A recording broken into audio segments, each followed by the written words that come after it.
you get along with others? What kind of people do you find it most difficult to work with? What kind of students do you find most difficult to manage in your classroom? I mean, that's a way that you can ask questions on how you deal with it. How do you handle a teacher who's not completing their goals and objectives? You know, you can, depending on what kind of position that you're hiring for. How do you handle two students fighting in the hallway? You know, make it be that they're able to give some expanded answers on that, if you will. Because obviously discipline, classroom discipline is a big component of education and some of those things as well.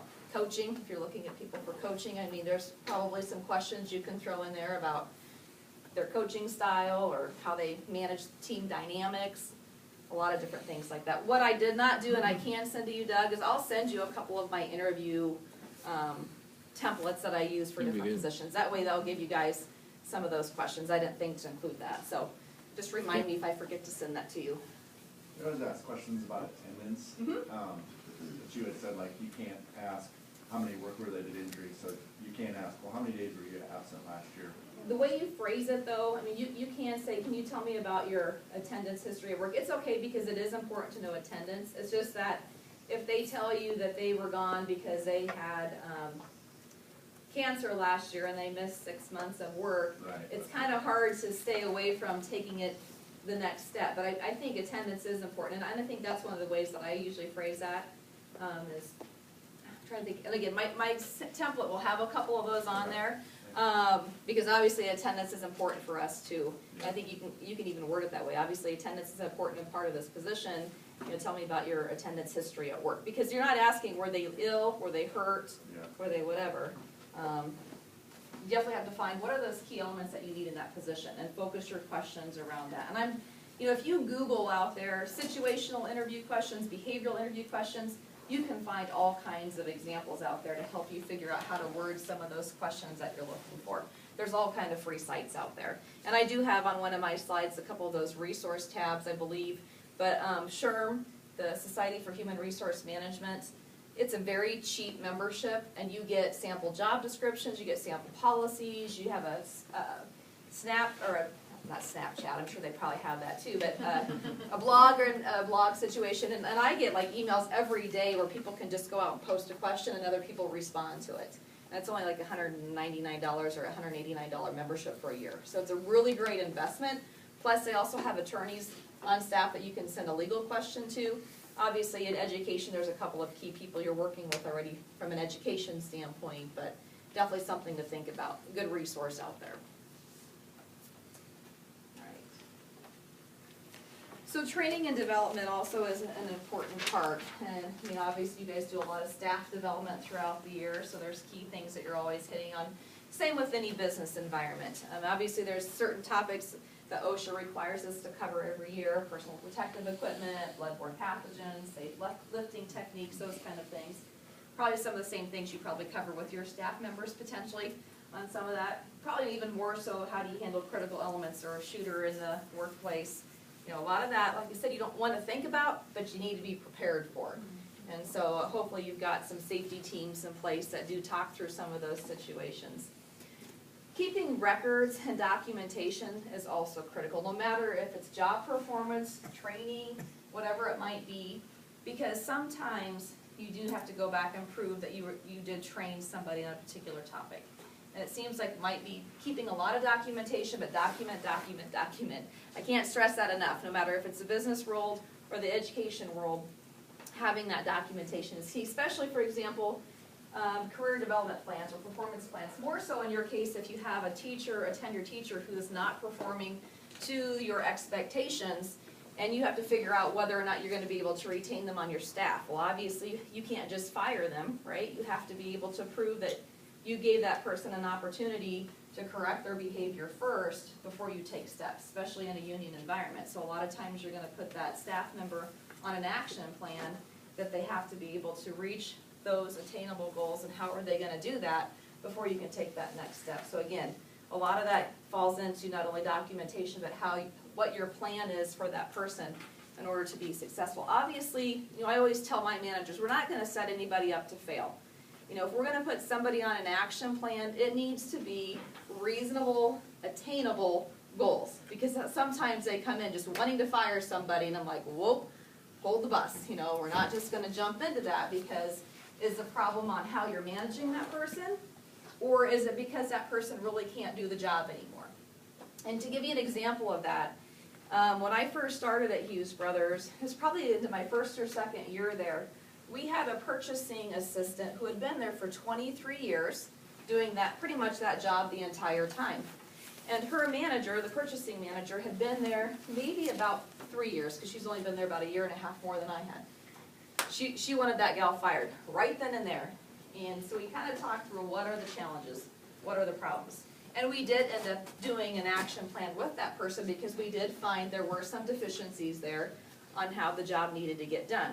So we set those timelines up, and that employee chose not to meet any of them. She basically just said, I'm not doing that. So in that case, we did end up separating her from employment, even though she had been there 23 years, because she chose to not change her behavior based on the reasonable goals that were set for her, or the reasonable job, I guess, expectations that were set for her. So they do work. I mean, and again, in education, like I said, I know you've got some different hoops to go through if you do have to fire a tenured teacher or something like that. But again, it's all about the documentation and how you get from the beginning to the end of that, making sure that you're doing it fairly and equitably and legally, first and foremost. So compensation and benefits. There's a lot of points on this, because obviously there's a lot of different things out there that impact us. I mean, most of us aren't probably just going to go to work if we don't get a paycheck, right? I mean, most of us need that paycheck. It's not all about the money, but yet it is, right? I mean, if we don't have the right component of benefits for employees, they're not going to want to stay at our place of employment. And that doesn't mean that everybody can be competitive in every area. But I mean, I think one of the advantages that I see, especially in the world of education, is especially in the state of Nebraska, you guys are able to all be under the Educators Alliance, whatever the plan is. So you have, 10,000, 15,000 lives on your insurance policy, which really makes it better for your schools, because that's a bargaining chip when you go to negotiate your health insurance. Where me, right now, I'm kind of looking at, do we join a captive program so that we have more lives? Because we had a lot of people absent last year, and we're facing a 20% increase in our health insurance renewal for this year, which is huge, compared to what it's been in the last year. I think there was a 0% increase this year for schools coming in. So I mean, that's, like I said, you just never know what's going to happen based with your employment, but obviously benefits are key.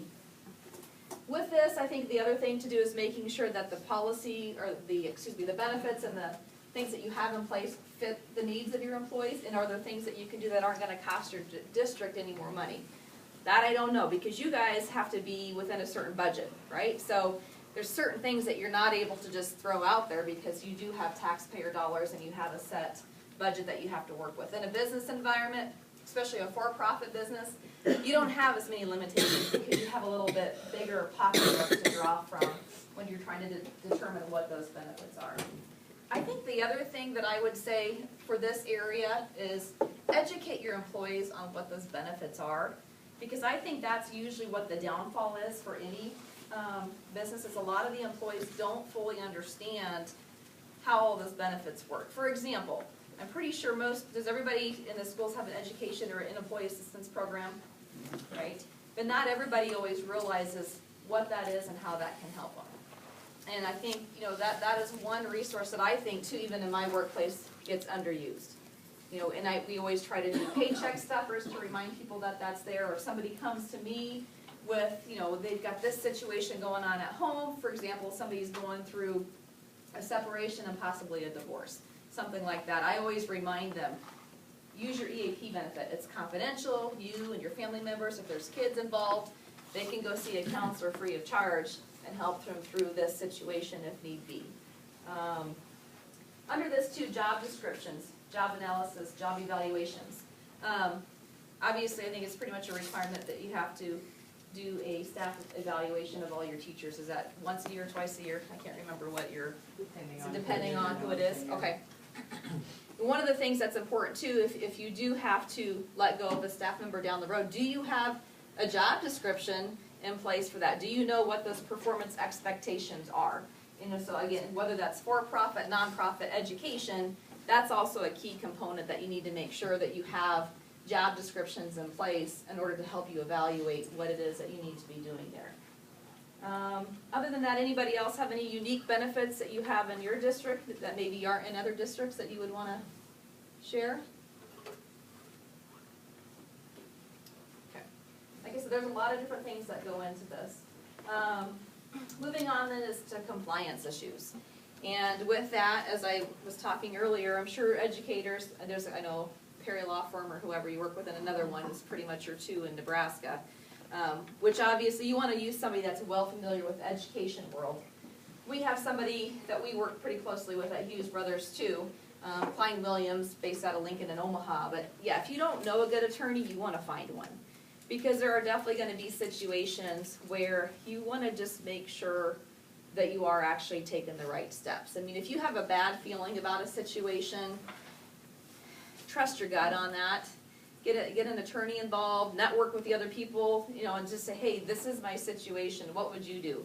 And I do that a lot with my network people too, because one of the things is somebody out there has faced the same situation as you before. You're probably not the first one to have to go through that. So networking is really key when it comes to that. And so, I mean, there's a lot of organizations that you can join. I'm sure there's probably the superintendents meet, the principals meet, so that's a great time to network.